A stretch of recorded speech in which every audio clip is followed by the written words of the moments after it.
Welcome to the Women's Connection. I'm Barrie-Louise Switzen, your moderator.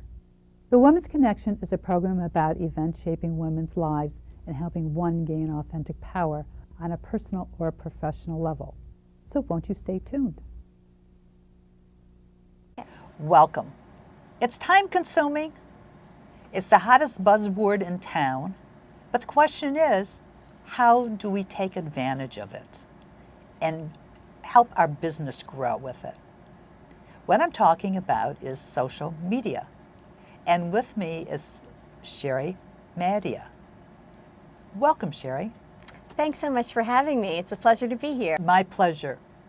Let's start about what exactly is social media? Right. Well, social media is really a means of engaging with people and for business purposes with consumers in a very different way.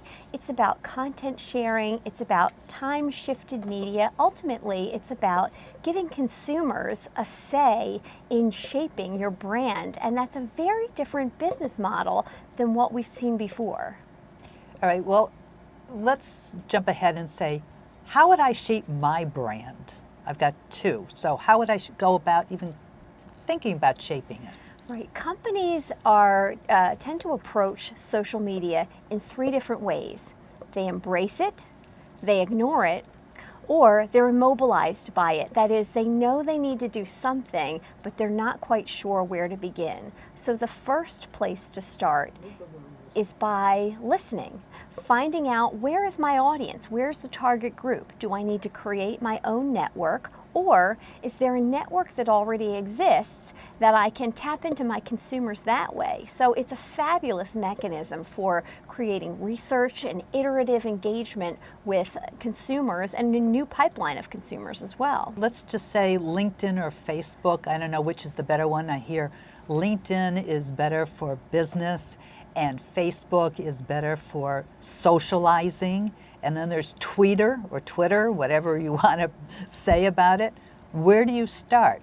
Well, it depends on your objective, first and foremost. So a lot of what we're seeing is just the same traditional marketing and communication strategies at play. So you'll start with your objective, and that's really going to dictate what kinds of social media applications are going to work best for you. So for example, if it's about brand awareness or it's about growing the women's connection, let's say, you want to start by understanding where your audience is and then figuring out a content strategy. So that is, what kind of content is going to work best to engage your target group. Once you've determined that, that's going to dictate the best social application to really bring consumers together. This is all about connecting people around a topic. And what's beautiful about social media is that it's relatively inexpensive and it provides an opportunity for consumers to engage with one another. They opt in and take advantage of talking about your brand. Now, that does mean a little bit of a lack of control for your message, and that makes some companies and some individuals nervous. It shouldn't make you nervous. They're talking about your brand anyway. This is about optimizing that conversation and utilizing it to your advantage. Showing the Women's Connection, and it's about events shaping women's lives and helping them gain authentic power on a personal or professional level.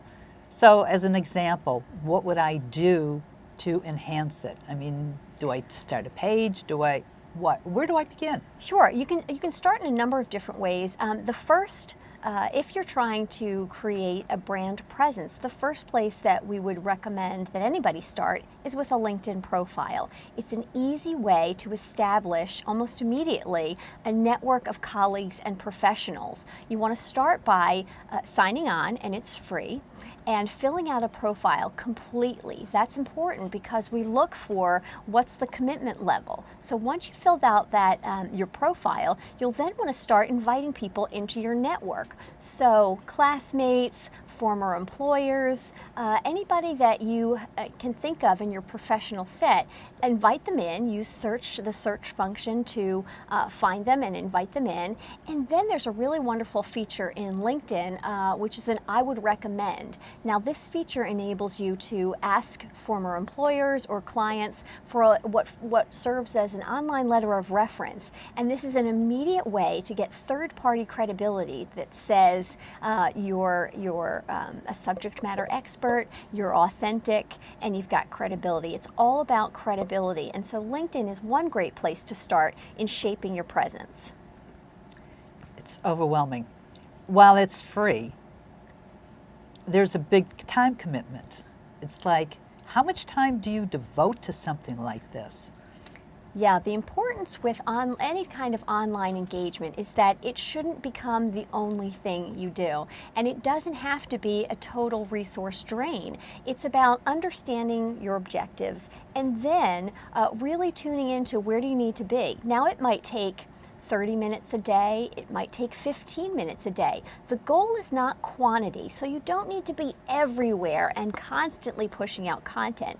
It's about pushing out the right content to the right target group in a manner that's consistent, because we want to really build that engagement. So it's not a one and done, I'm out there, I've tweeted, I've had it.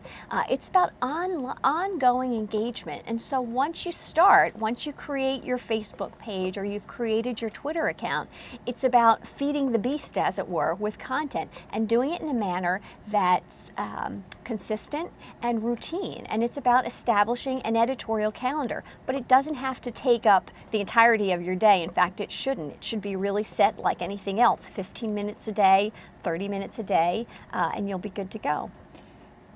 What's the difference between posting, let's say, on LinkedIn or Facebook versus a blog?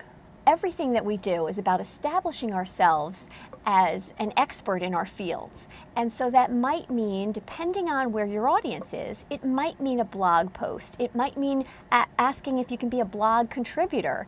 And so, or it could be Facebook. It depends, again, on what you find in the research that you'll do.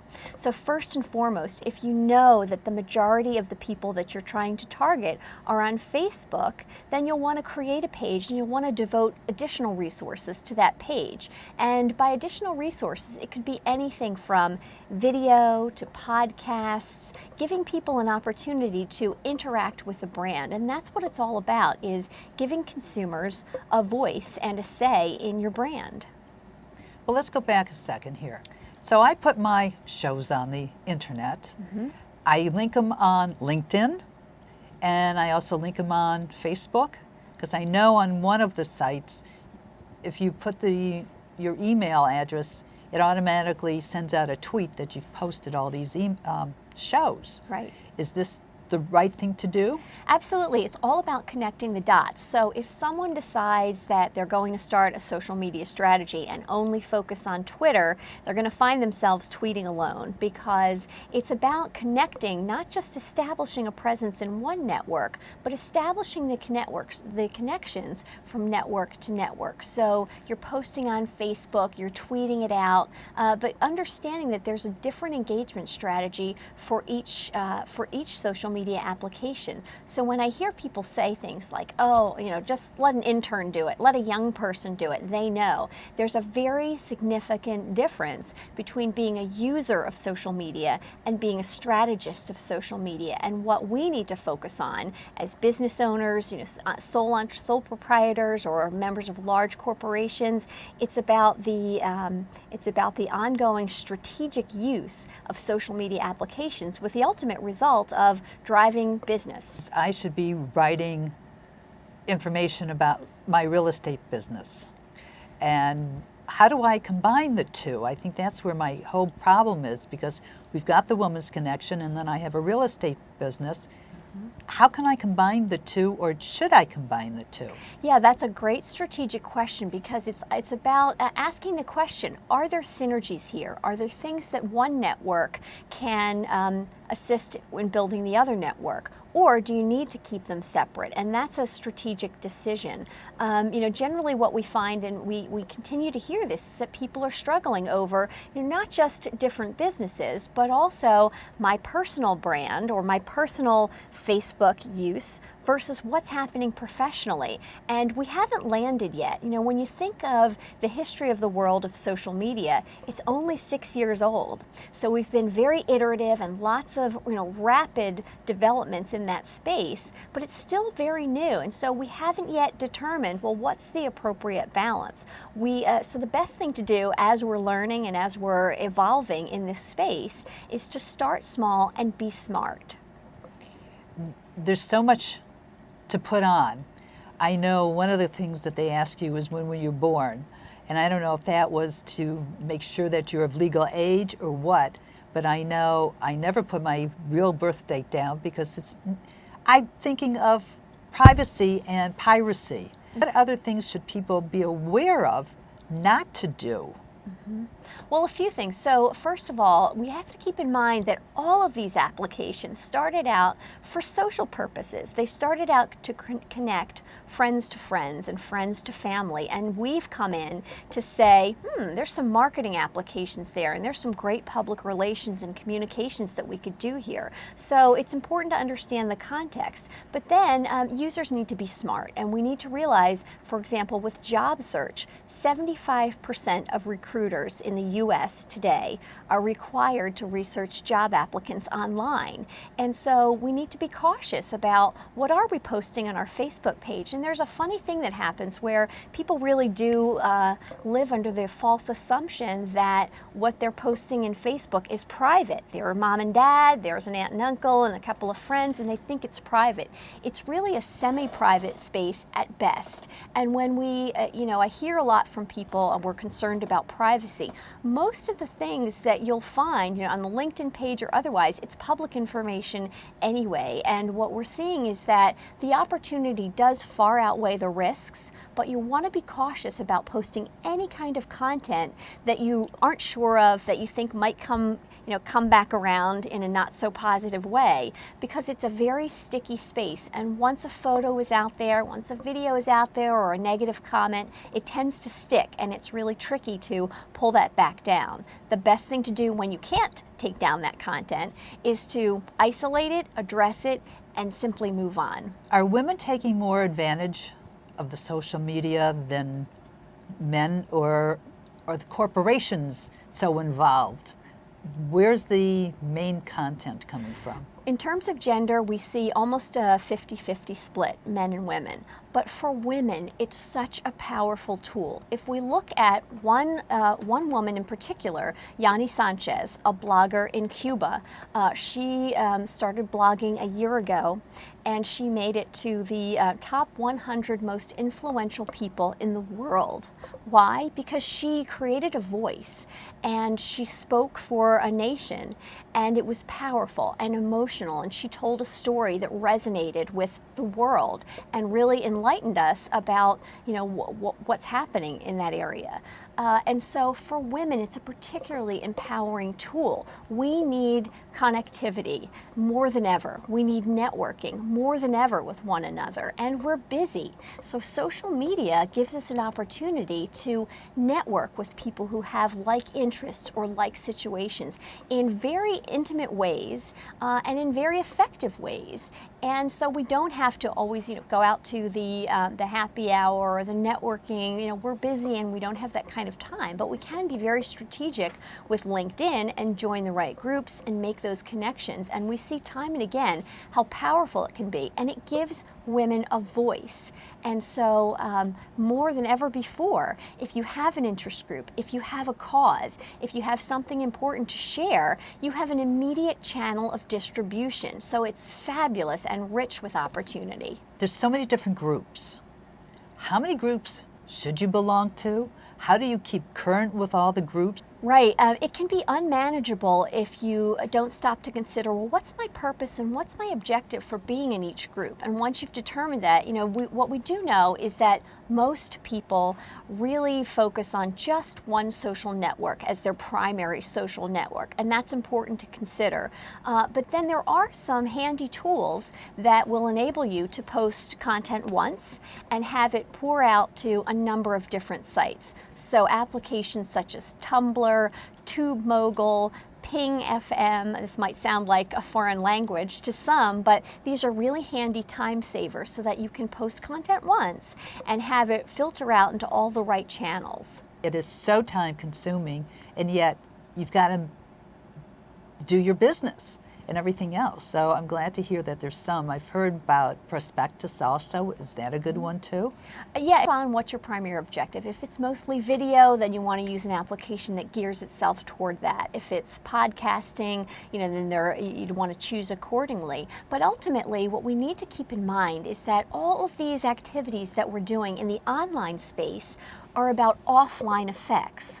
And so we need to keep that in mind. And further, when you're marketing out, creating your message, and we see icons for social media all over the place, keep in mind that they're not devoid of traditional media. You need to continue to, move forward with traditional media elements, but then lace in some social media. People who think that they can just, drop everything in traditional media and go straight to social media alone are often disappointed. And they're also disappointed because they're under the assumption that it took me under a minute to create a Facebook page. It took me 30 seconds to sign up for Twitter.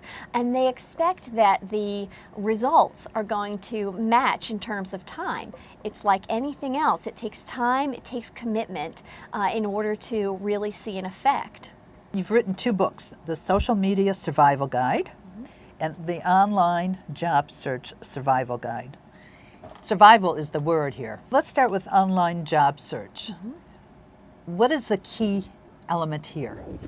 The key element with online job search is really to reverse engineer the job search process. It's vital in today's, we all feel upset and concerned and frantic over the current state of the job situation across the board.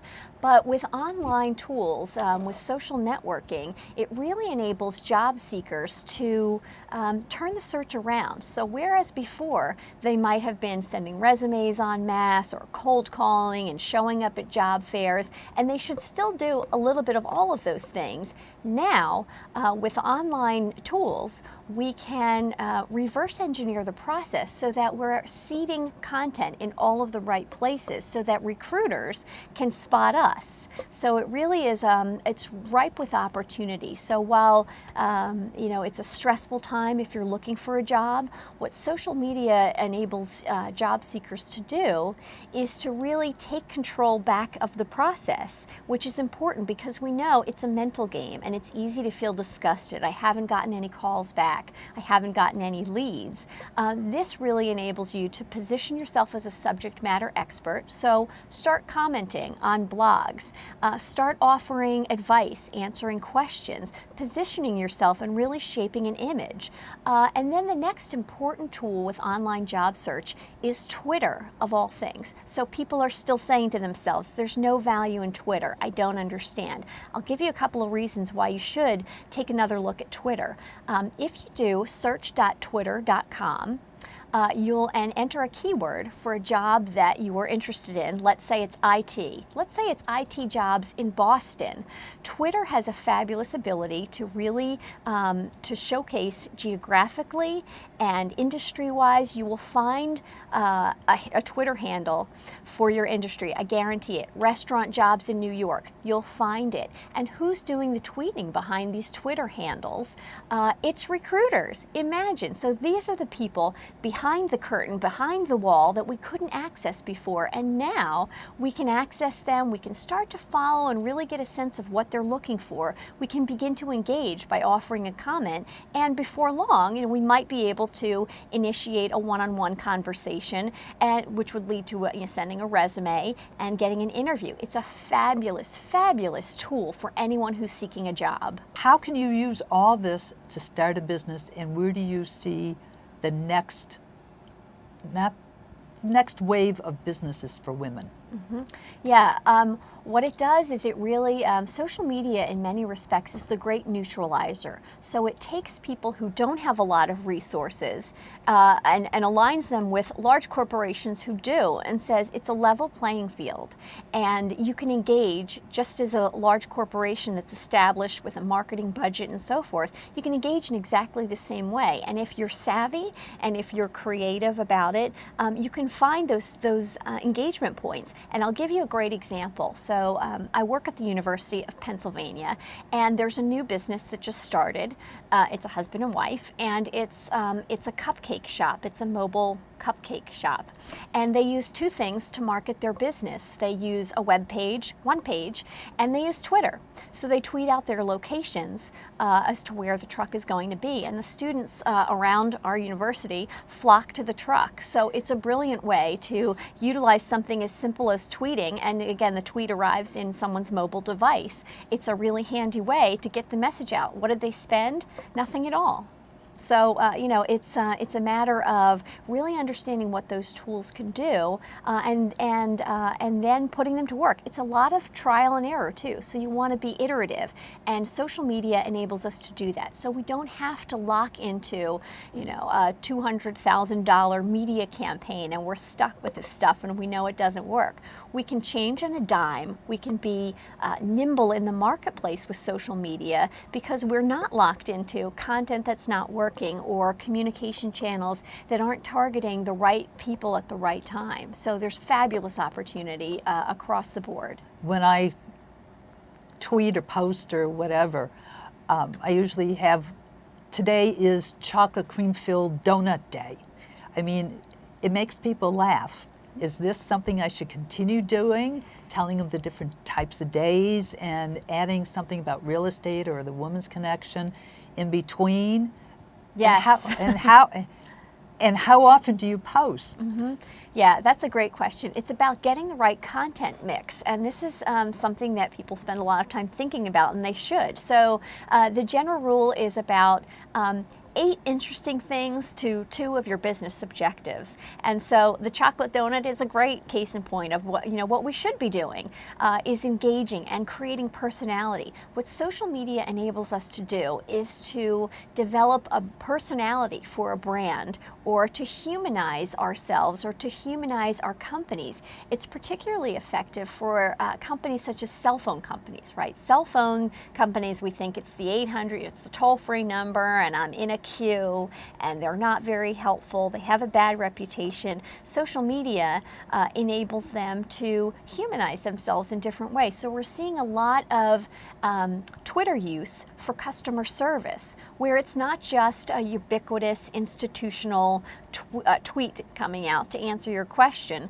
but it's Bob and Mary and Susan who are the tweeters for the day who are answering your question. What it does for a brand, unlike a toll-free number to call, is it's a permanent record of how responsive they are and their customer service. And that in itself can become another great tool for reinforcing the positive attributes of a brand.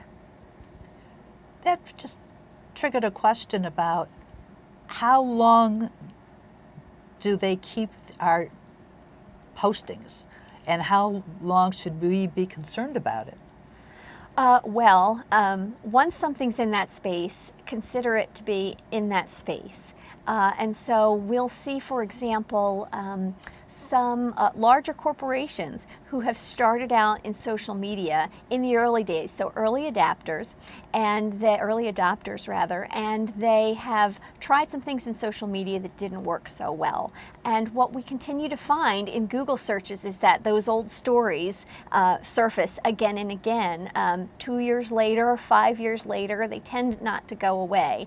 But as far as, how often should I be tweeting and posting and updating, Well, it depends on how much, again, what's the objective and how much do you have to say? You don't want to tweet gratuitously. You want to add value. You want to contribute because, when I'm asked, and I'm asked all the time, well, how long is Facebook really going to last? How long is Twitter going to be in existence? And the answer is it just depends on how much value they continue to build into their applications. So, for example, we see a lot of great use with Twitter and Facebook from the retail side. So Twitter-only discounts or Facebook exclusive sales. Those are the kinds of things, now I'm interested, right? Because it has a direct value on a brand I like, a store that I shop at, and so forth. So we're going to see more and more of this as the applications evolve and as we evolve as consumers. We're getting savvier and savvier, and whether we like it or not,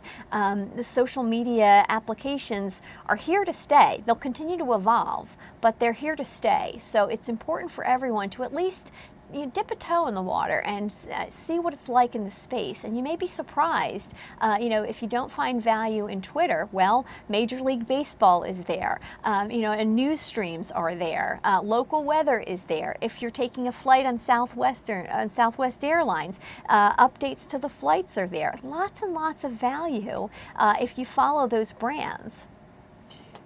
It reminds me of the internet in the early stages of the Wild Wild West, where women have finally become equal partners because on an internet, you don't know if it's a male or a female, so everybody's neutral. And now you've got social media with pictures. So it's like the Wild Wild West of social media and who gets to the corral first. Right, and what we're seeing, and I tend to hear more from women than from men, is an apology for this notion of feeling very apologetic that they don't use social media more. They should stop doing this because rather turn the tools around and use them as a means of empowering and giving themselves a voice. It's a tremendous opportunity to do this that we haven't seen before. And it is very much like what we experienced with the web, the World Wide Web, and everyone needs to have a web page. And this concerned us because we weren't sure what that was going to be like. And ultimately we turned out fine. Email, same thing. We had people who said, I won't use it, right? I'll just continue to do what I'm doing. And today we see everyone is on email, and it's become a comfortable means of communicating. And we expect that trend is going to happen, at least to some extent, with some of the more mainstream social media applications. In the closing moments of the show, what would you like to leave the audience with? Well, if you haven't stepped into the social media space, give it a try. And that doesn't mean that you have to engage. It means step out and listen. Look around and get a sense of who's out there. If you think that you can bypass this, take a look for your competitors. Are they out in that space? If they are, then they're beating you. And you want to be cautious about ignoring it and hoping it's going to go away. Fabulous opportunity exists. It's about having a plan, being smart, and starting small. I want to thank you so much, Sherrie, for joining me today. It's been so enlightening. I feel like I'm on the frontier of a new adventure. Look forward to hearing from you.